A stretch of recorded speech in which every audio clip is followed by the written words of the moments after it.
एक गांव में एक जवान लद्दधका रहता था और वो अपने आलसपन और काम चोरी के लिए मशहूर था। सभी गांववासी उसे आलसी कहकर ही पुकारते थे, क्योंकि वो पूरे दिन एक पेड़ के नीचे पड़ा रहता और लेटते लेटते वो अपने फ्यूचर के बारे में सोचता रहता और अच्छे अच्छे सपने देखता। उसके दिन ऐसे ही आलस में गुजर रहे थे। लेकिन एक दिन उस गांव में एक साधु आए, जो कि अगले 3 दिनों तक उसी गांव में ठहरने वाले थे। वो दिन भर लोगों से चंदा करते और लोगों को उपदेश देते और रात में गांव के बाहर बने मंदिर में आराम करते। वो साधु जब भी दान लाने जाते और रात को वापस आते, तो वो साधु हर बार उस जवान लद्दके को उसी पेड़ के नीचे लेटा हुआ पाते। साधु 2 दिनों तक ये सब देखते रहे और समझ गए कि ये लद्दद्धा मानसिक आलस का गुलाम है। तीसरे दिन जब वो वापस लौट रहे थे, वो उस लद्दद्धाके के पास गए, जो अभी भी उसी पेड़ के नीचे लेटा हुआ था। साधु ने लद्दके से कहा, बेटे, मेरे पास तुम्हारे लिए एक काम है। मैं चाहता हूं कि तुम उस पहाड़ी के चोटी तक जाओ और वहां से मेरे लिए एक पंख लेकर आओ। लद्दके ने लेटे लेटे ही अपना सर पहाड़ी के तरफ किया और अपनी नजर उस पहाड़ की चोटी है की तरफ ले गया और उसने साधु के तरफ देखा और उपहास लेते हुए कहा, ये असंभव है। मैं उस पहाड़ी के ऊपर तक नहीं जा सकता। मैं बहुत आलसी हूं। साधु ने मुस्कुराते हुए कहा, अरे, मुझे जिस पंख की तलाश है वो इस पहाड़ी के शिखर पर भी नहीं मिलेगा। वो तो इस पहाड़ी के दूसरे तरफ एक गुम्फा के अंदर मिलेगा, जिसके लिए इस पहाड़ी के शिखर तक 4 कर फिर नीचे उतरना होगा।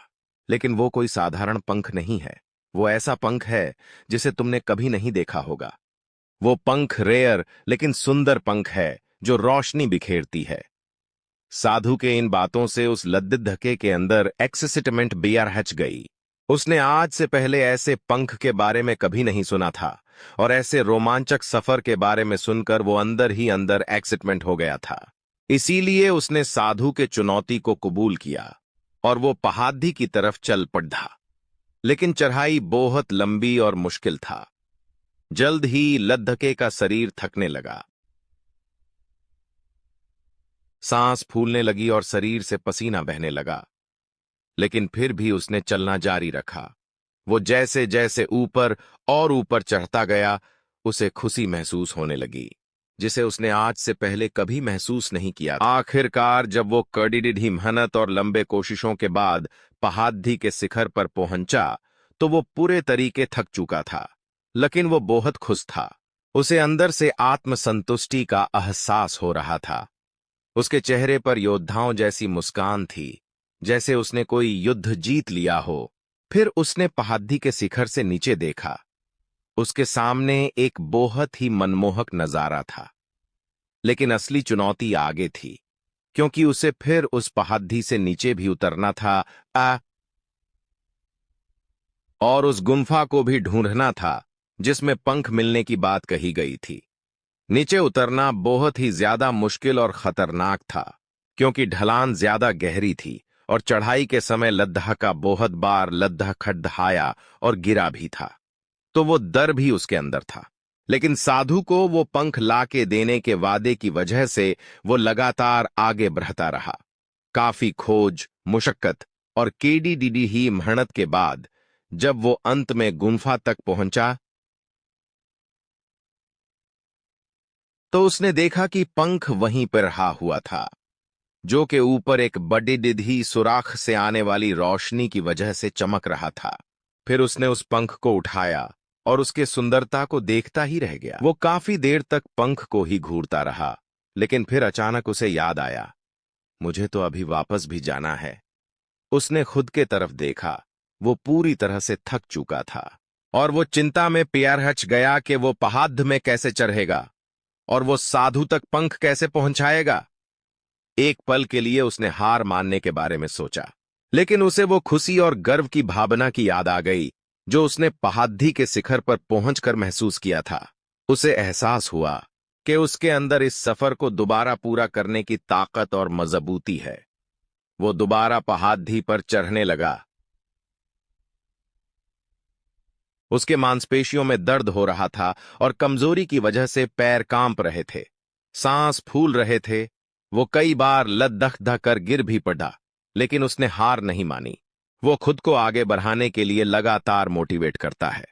अथक मेहनत और घंटों की KDDDHE कोशिशों के बाद जब वो साधु के पास पहुंचा और उनके हाथों में वो पंख रखा,